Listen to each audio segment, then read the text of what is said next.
और मेरे भक्तों, आप लोग कैसे हैं? उम्मीद करती हूँ बढ़िया होंगे, फर्स्ट क्लास होंगे। तो आज की जो स्टोरी है वो आपको मतलब कई लोग सोचेंगे कि क्या बाबा ने ये सही किया। किसी की नज़र में सही है, किसी की नज़र में गलत है।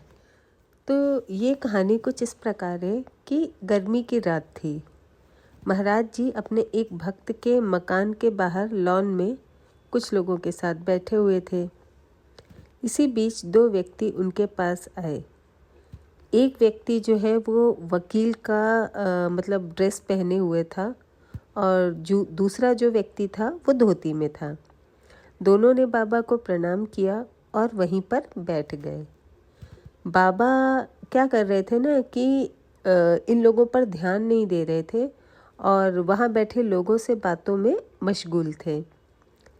तो अब देखा कि भाई हमारी उपेक्षा हो रही है, बाबा हम पर ध्यान नहीं दे रहे हैं। तो जिस व्यक्ति ने धोती पहनी हुई थी वो खड़ा हुआ, और ताकि बाबा उसकी ओर देखने लगे, मतलब अपनी ओर अट्रैक्ट कर रहा था। फिर खड़ा होके बोला, महाराज जी मैं एक विनती करना चाहता हूँ। महाराज जी ने बोला, कहो। फिर वकील ने कहा, मेरा जो दोस्त है वो बहुत बड़ी आफत में है। उस दोस्त की ओर संकेत करते हुए महाराज जी ने पूछा, तुम वकील नहीं हो क्या? मतलब महाराज जी ने वकील की ओर इशारा किया। फिर उसने बोला, हाँ महाराज जी यह सच है, मैं वकील नहीं हूँ। और जो वकील था उसने मतलब बहुत ही गिड़गिड़ाते हुए कहा। फिर बाबा ने पूछा, क्या तकलीफ़ है तुम्हें? तो जो धोती वाला व्यक्ति था उसने कहा कि ये एक हत्या के आरोप में फंसा है। तो बाबा जी ने पूछा, क्या तुमने हत्या नहीं की? वकील ने कहा, नहीं, मतलब वकील नहीं था, वो वकील के भेष में था। क्या तूने हत्या नहीं करवाई? बाबा जी ने पूछा। हाँ, तो उसने ये स्वीकार किया कि हाँ उसने हत्या करवाई, पर किया नहीं, पर करवाई। महाराज जी उसे देखने लगे और उनकी आंखों के सामने सारी घटना जैसे एक फीचर फिल्म होती है ना, तो उसकी तरह उन्हें दिखाई देने लगी। फिर बाबा जी बोले, उसने क्या बिगाड़ा था तुम्हारा? वो तो एक सीधा साधा और ईमानदार आदमी था, फिर तुमने उसकी हत्या क्यों की? तो उसने बोला, हाँ महाराज जी, पर ईमानदार तो था, पर मेरे रास्ते में वो कांटा था। महाराज जी ने कहा, उसके 3-4 बच्चे हैं, इसका तुम्हें कोई दुख नहीं है क्या? तो उसने कहा कि है महाराज जी। फिर महाराज जी ने बोला कि अब कसम खाओ कि ऐसा काम तुम फिर नहीं करोगे। फिर उसने कहा, नहीं महाराज जी, नहीं करूँगा। तो उन्होंने कहा, अच्छा अब जाओ। क्या ये बरी हो जाएगा? ये धोती वाले व्यक्ति ने महाराज जी से पूछा। हाँ, महाराज जी ने कहा, इसे माफ़ कर दिया जाएगा। और ये कहते हुए महाराज जी उस हत्यारे की ओर देख रहे थे, और महाराज जी ने कहा, जरा उस आदमी की पत्नी व असहाय बच्चों के बारे में तो सोच, कौन उनकी देखभाल करेगा? तो जो वकील के भेष में था वह कांपने लगा। महाराज जी कहते रहे, उसके बच्चों की देखभाल करना, उसकी मदद करना, तुम्हें बाद में पता लगेगा कि तुमने यह सब क्या किया। इस मामले में जो जज थे जिनको फैसला देना था, उन्होंने अपना फैसला पहले ही लिख लिया था, लेकिन देर रात वो फिर उठे और फिर से अपना फैसला उन्होंने चेंज किया। अब ये बाबा के प्रताप का ही फल था, क्योंकि फैसला लिखा जा चुका था। फिर जब फैसला आया कोर्ट का, तो उस हत्यारे को बरी कर दिया गया, लेकिन उसका हृदय भी परिवर्तित हो चुका था। मतलब वो जो व्यक्ति था वो चेंज हो चुका था, पूरी तरह से उसका हृदय परिवर्तन हो चुका था। अब मेरी तरह आप लोग भी ये सोच रहे होंगे कि जब उसने एक निर्दोष इंसान की हत्या की थी, तो बाबा ने उसे बरी क्यों किया? ऐसे ही देखिए एक कहानी और है कि एक जिनकी माताजी बहुत बीमार थी और वो रिक्वेस्ट कर रहा था कि उनको ठीक कर दो, पर बाबा ने बिल्कुल ब्लंटली मना कर दिया कि नहीं, उसको नहीं ठीक किया जा सकता, यह उसके कर्मों का फल है।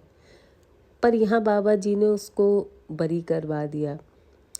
अब ये क्या खेल है, ये क्या महिमा है, ये भगवान ही जाने। कहते हैं कि बाबा हमारा ये जन्म नहीं देख रहे, हमारे बहुत से जन्म वो देख रहे हैं। तो हो सकता उसका कुछ फल दिया हो बाबा ने, मतलब उनकी महिमा वही जाने। किसी को तो कितना भी मतलब बेकार से बेकार काम किया हो उसको बरी करा देते थे, और किसी को ज़रा भी माफ़ी नहीं देते थे। तो ये तो बाबा की ही बात है, वही जान सकते हैं कि क्यों ऐसा लॉजिक लगाते थे, और इसके पीछे ज़रूर कोई बहुत ही सॉलिड और स्ट्रॉन्ग रीज़न रहा होगा। पर ये कि इस स्टोरी ने मुझे भी सोचने पे मजबूर किया कि बाबा जी ने एक हत्यारे को क्यों बरी करवा दिया। अब कोई भी इसका लॉजिक रहा हो, पर भक्त इतना जानते हैं कि जो भी भक्त कैची धाम जाता है या बाबा के किसी भी धाम जाता है, उसकी हर इच्छा, उसकी हर मनोकामना ज़रूर पूरी होती है। और लाखों की संख्या में श्रद्धालु वहाँ उमड़ते हैं और अपनी अपनी इच्छा लेकर के जाते हैं, और वहाँ से आते हैं तो उनकी इच्छा, मतलब इच्छा इन द सेंस कि ये नहीं कि मैं अरबपति बन जाऊँ, मैं खरबपति बन जाऊँ। उनके विचारों में, उनके आचार, उनके व्यवहार में परिवर्तन आता है, और ये परिवर्तन ही सफलता की निशानी होती है। और जैसा कि मैंने आपको बताया ही हुआ है कि कितने चमत्कार देखने को मिले मेरे घर वालों के साथ। और अभी रिसेंटली मैंने अपनी एक फ्रेंड थी, उसको बाबा की सिर्फ तस्वीर लगाने को कहा था, क्योंकि उसके घर में बहुत सारी प्रॉब्लम्स चल रही थी।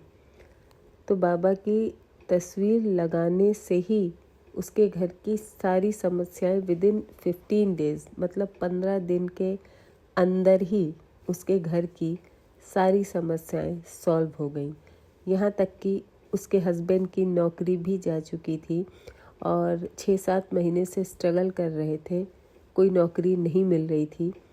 लेकिन फ़ोटो लगाने, और वो दूसरी बात, वो बिल्कुल बिलीव नहीं करते थे, ना किसी भगवान में, ना किसी चीज़ में। लेकिन 15 दिन के अंदर ही उनको एक अच्छी जॉब भी मिली, और जैसा अभी कहानी थी ना कि हृदय परिवर्तन हो गया उस वकील का, वैसे ही इनका भी हृदय परिवर्तन हो गया। ये तो जीता जागता बिल्कुल प्रत्यक्ष उदाहरण है, और मेरे मतलब बिल्कुल अभी रिसेंट की ही बात है।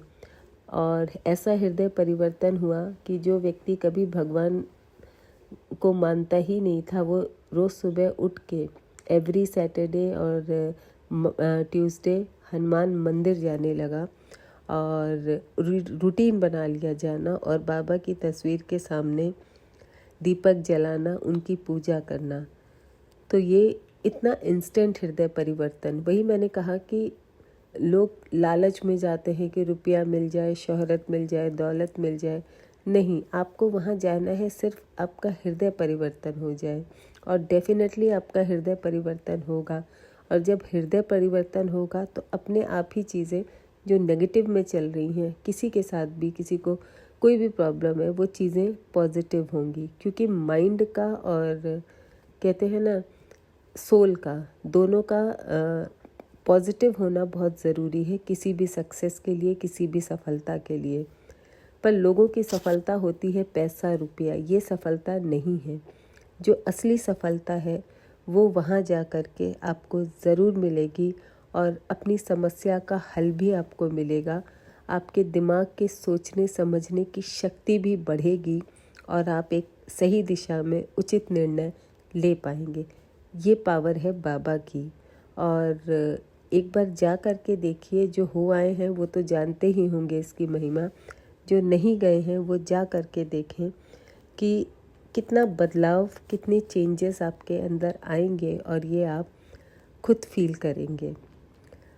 अब अगर आपको मेरी वीडियो अच्छी लगती हो, और मेरी बातों से आपको कुछ लगता हो कि हाँ, एक कुछ पॉजिटिविटी आपके अंदर आती हो, तो मतलब कमेंट में जय श्री राम ज़रूर लिखिए। क्योंकि ये एक ना इंसान को मोटिवेशन के लिए चाहिए होता है कि हाँ, कोई तो पॉजिटिव हो रहा है, कुछ तो फ़र्क लोगों में